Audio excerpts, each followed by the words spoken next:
ఏదైతే ఆపరేషన్ సింధూర్ రూపకల్పన చేసి సమర్థవంతంగా ఉగ్రవాదుల దాడుల్ని పాక్ సైనిక చర్యలను తిప్పికొట్టి ప్రజల నమ్మకాన్ని దేశం యొక్క ప్రతిష్టను పెంచి పాకిస్తాన్ను ఒంటరిపాటు చేసినటువంటి భారత ప్రధాని శ్రీ నరేంద్ర మోడీ గారికి త్రివిధ దళాల్ని వారి అధిపతుల్ని ఈ ఆపరేషన్ సింధూర్లో పాల్గొన్నటువంటి ప్రతి ఒక్క సైనికుడికి అభినందిస్తూ పాలిట్ బ్యూరో తీర్మానం చేసిందని చెప్పి సందర్భంగా తెలియజేస్తున్నాను.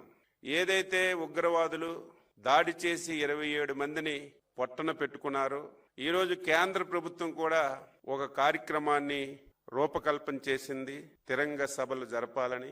అందులో భాగంగా Telugu Desam party, Janasena party, BJP party 16, 17, 18 3 రోజుల్లో ప్రతి నియోజకవర్గంలో తిరంగా ర్యాలీలు జరిపి సభలు జరపాలని చెప్పి నిర్ణయం చేశామని చెప్పి మీ అందరికీ తెలియజేస్తున్నాను.